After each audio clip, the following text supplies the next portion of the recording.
The pessimistic vision of the future against man's progress. Teach Khomeini a lesson and take on the role of Gulf policeman has turned into a nightmare. Only donations running into millions from countries like Saudi Arabia, Kuwait and Jordan enable Saddam Hussein to buy the arms to keep the war going. Both sides buy weapons around the world, often from the same countries. Nations like Israel and moderate Arab states enjoy the sight of two unpopular neighbours slugging their way to economic ruin. Iraq buys from countries that include France, West Germany, Russia, Jordan and China, and many more. Iran, fast rebuilding its army after the fall of the Shah, buys from anyone who'll sell, and there are plenty like Syria, Libya, the Koreas, Israel, Argentina and China. At the start, battles were bloody, losses enormous. Now, despite daily claims of thousands of dead by both sides, the reality on the ground, as we found, is very different. This week, the Iraqis claimed a massive victory inside the Iranian border. They claimed to have surrounded the town of Miran and even showed TV pictures of President Hussein visiting the outskirts and thanking his victorious troops. These pictures were accompanied by classical music and very little in the way of commentary. But the announcer had no doubt it had been a famous victory. The Iranian enemy lost 3,342 soldiers killed and a great number of injured. We asked to be allowed to visit the site of this great battle and were flown to the border in a gunship. A 2-hour drive across the desert towards the front showed no signs of recent fighting and no bodies.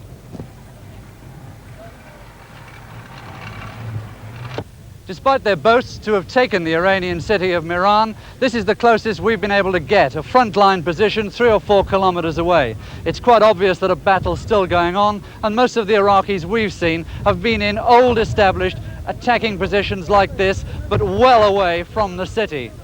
Only an eagle-eyed Iraqi press officer claimed he could see piles of bodies. In front of you, the dead bodies.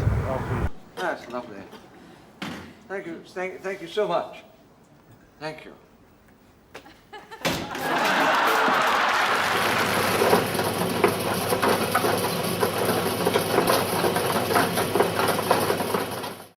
Game, you'll love it. It's in the start.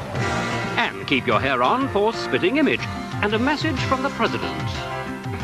It is not long ago at the Williamsburg Summit that I was the... And more seriously... I'll be with you every Sunday night with the Jimmy Young television program. I'll be talking to you, of course, but also to the people whose decisions affect all our lives. And on Saturdays, take a journey to the land of the Fraggles. Get your cares away, worries for another day. And the new lineup begins next weekend on ITV. Now back to tonight. In a moment, a look back to the early 60s and the rise to fame of the Beatles. Roxy Music's music are well known, and I'm saying very little more on that subject tonight, except to say that nothing they've done meanwhile has changed the opinion I expressed when the group appeared on this programme during the last series. A new record label has just started operations, the launch of which I've been looking forward to very, very much indeed. And one of the gentlemen involved in the running of the label is with us tonight, so may I welcome Elton John. Oh, yeah. How long has it taken you in preparation to get the label ready, Elton? Well, we first thought of it last June. We were making Don't Shoot Me, I'm Only the Piano Player in France. And Davy Johnson, my guitarist, wanted to sort of make a solo album, and we sort of tried to get him a good deal everywhere with other record companies, and they really didn't offer even an adequate deal for a new artist. So we got very drunk because the Chateau makes its own wine, and we decided, well, why don't we start our own label? And everybody sort of sat around going, yeah. And then the next morning, everyone turned to each other and said, well, are we serious? And there was Gus Dudgeon, Bernie Taupin, John Reed, Steve Brown and myself, and we said, yeah, why not? What's going to happen in terms of recording freedom, because so many people say that they are inhibited by record labels and just the amount of time, for example, that one gets in. No, well, that's the reason why we set it up. The whole reason for starting a record label was to get away from the, well, you must record an album in 15 hours type syndrome, and also we give most of our artists get at least 10% record royalties, which is very, very high. that's another one of the reasons. And like David Johnson, for example, has been making his album. Dave, if you're listening, hurry up. Has been making his album since last June. I know he's been touring with me, but I mean, there's no real limit onto what people can do if we're behind them. For example, there's a young guy came in this week who's 18 years old. He plays the piano, and we listened to his songs and we thought, well, they're not very good. And then we sat down and said, well, was I writing very good songs when I was 18? And I said, well, I wasn't writing any songs when I was 18. And he hadn't ever listened to any records, so we gave him some records to listen to. And we said, listen, go away for 6 months. We'll give you wages every week for 6 months and come back and see us in 6 months. That's what we're looking for, you know? Because I know how hard it was when I tried to get a publishing. It's such a hard thing. And for example, Long Dancer, average age are about 19 or 20. And they've written, their first album is going to be good. It's not going to be great. But then my first album, nobody's first album is usually great unless they're a genius.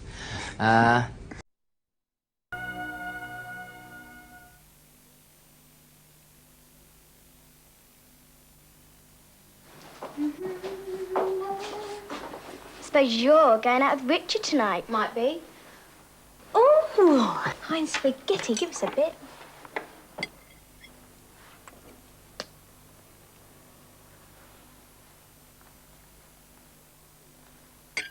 Pack it on. I'm telling Mum. Pack it in or I'm telling Mum. Oh. Hi, Richard. You never grow out of Heinz spaghetti.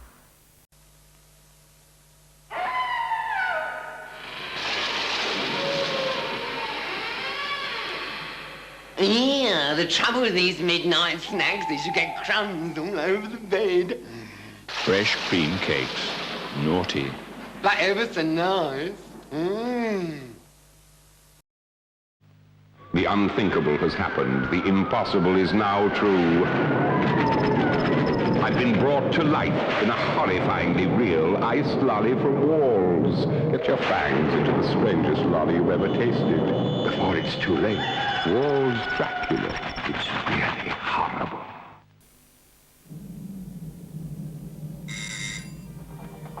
Oh, hello. I've just moved in next door and I was just wondering if I could borrow some tea. Of course, come in. Actually, I'm just making some.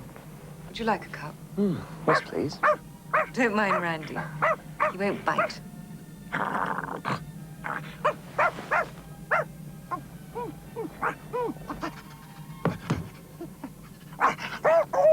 you two getting on okay? Fine. Time for a sharp exit. Time for a cool, sharp harp. There are signs of no more than a minor skirmish and the sound of sporadic artillery fire around the town. As to the bodies, they could only produce 2 photographs of the 3,000 they claimed to have killed. Iran was as far away and apparently as inaccessible as ever, more like a propaganda strike than a real battle. Only diplomacy will now end this war, but the diplomats must climb a wall of mutual hatred between the two countries. Ken Rees, News at 10, on the Iran-Iraq border.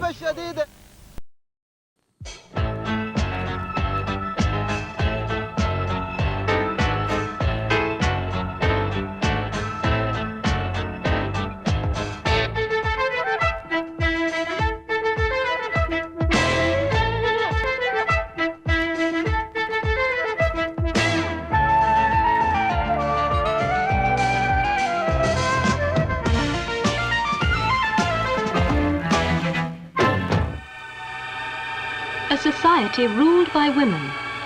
This perfect condition existed as long ago as 1,000 orbits, when our planet Medusa belonged to the solar system of Proxima Centauri. These were the golden years of our history. Led by the Grand Council of Women, we had created a world of intellect, of leisure, and of advanced technology where the menial tasks and some others were patiently performed by our men.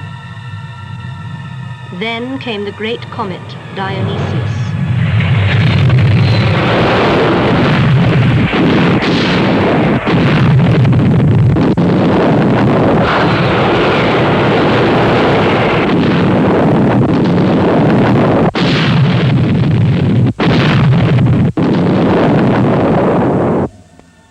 As it passed, its vast mass dragged us towards the frozen infinity of outer space.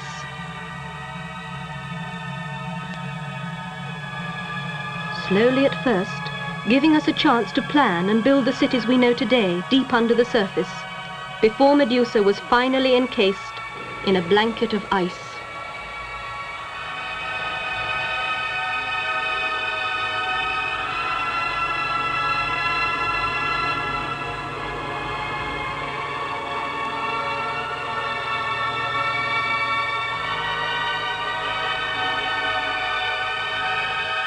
For generations, we drifted through space.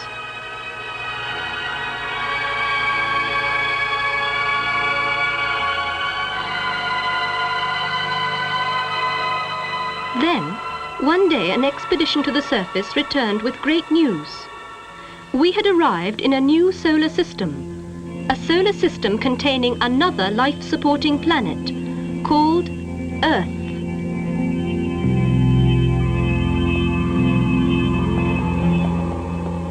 Earth proved a great disappointment to us.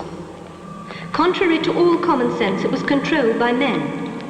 Typically, we found it to be crude, primitive, muddling along in an untidy and disease-prone existence. We withdrew, and Earth was declared out of bounds to all civilized space travelers.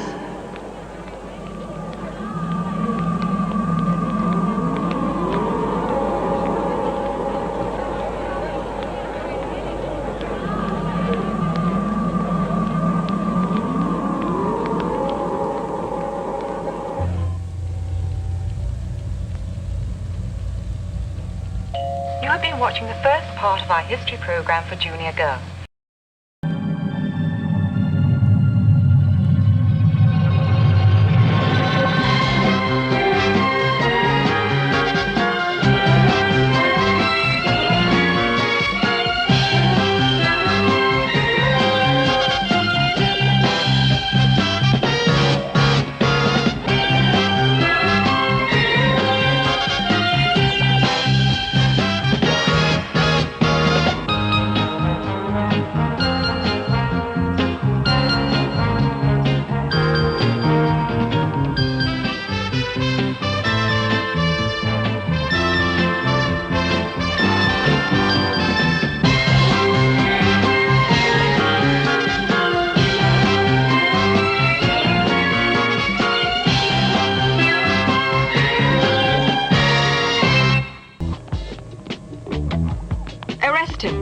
Charge him with offenses against the planet of Medusa. Treason. You are a pack of stupid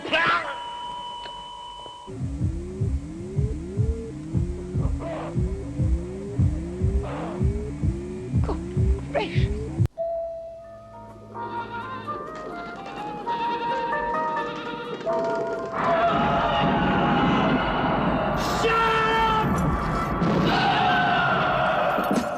Morning. Morning.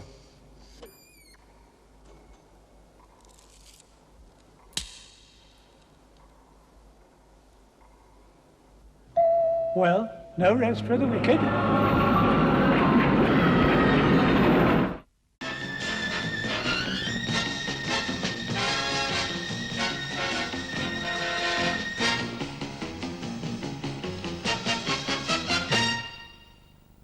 And it's a 2:15 start for ice by next Monday. Now, how do I put this? I know. Sorry. Basically, I should have given you this week's Code Breaker competition before I Spy, but I completely forgot. Although people were trying to remind me, I just didn't listen to them. Oh, well, that's the way the cookie crumbles. Anyway, this is this week's competition. You'll kick yourself when you get that one. Actually, it's quite easy. This is the address to write to, as ever. It's... No, we don't seem to have the address either. Do you know, there are some mornings when you think, is it all worthwhile? This is definitely one of those. Actually, it's a TVS, Television Centre, Southampton, SO9 5H. Oh, there it is. Wonderful. Southampton, SO9 5HZ. I have a good idea. Why don't we have something like a commercial break?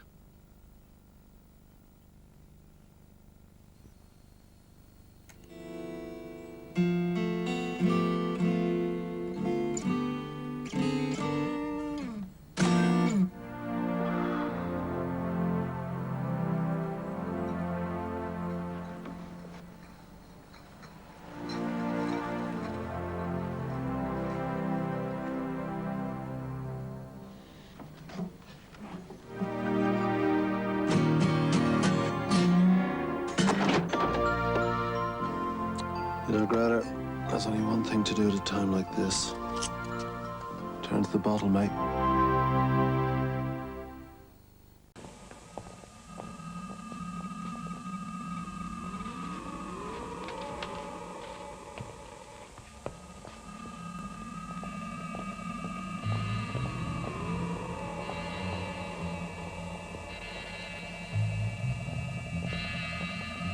I will be there.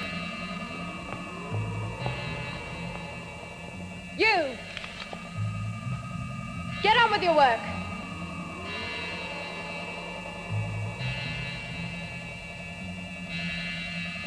Stop! Stop!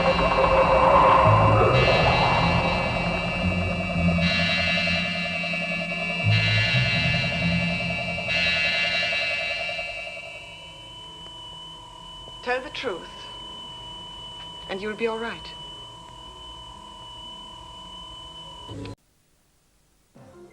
On ITV this winter, A Touch of Terror from the big screen. Kirk Douglas stars in The Fury as the father of a boy with a strange gift. You have a talent that would shock the hell out of people.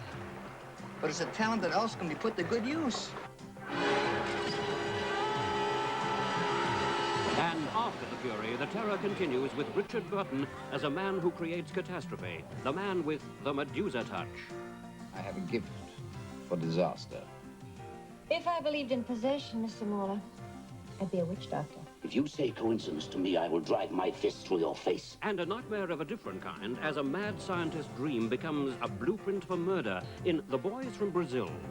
A total of 94 assassinations. The Winter of Terror begins shortly as Dennis Weaver and Valerie Harper star in Don't Go to Sleep. Coming soon on ITV. No, they'll all be there. And it's quite interesting, the GoldenEye thing, because, you know, when the singer that they choose to do the theme tune comes up, every time it's always Shirley Bassey, and this year it's Tina Turner. But what you didn't know is that Victoria Wood was up for the job of singing the Bond theme tune. She was, yeah. You're kidding. Well, of course I'm kidding. I'm going into a sketch, aren't I? Go on, then. Go on. I'll go to the piano, then. Get yourself over to our beautiful Steinway as Kate Robbins transforms herself into Victoria Wood as Victoria sings Bond.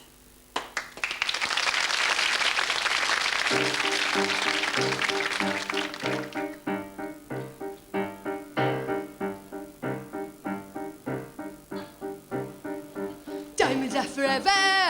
They stimulate and tease me. They do all they can to please me. Have no fear in the night. Have no fear that they might desert you. You only live twice, or so they say. I don't think that it's nice. You only live twice.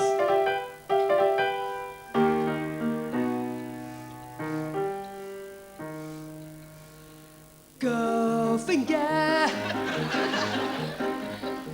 He's the man with the Midas touch, a spider's touch. Got such a cold finger. Trying to win to enter his web of sin, but don't go in, no.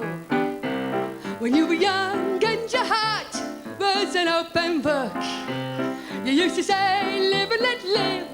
You know you did, you know you did, you know you did. And in this ever-changing world in which we live in, makes you give in and cry. Kimberly, live and let die. And that's your lot.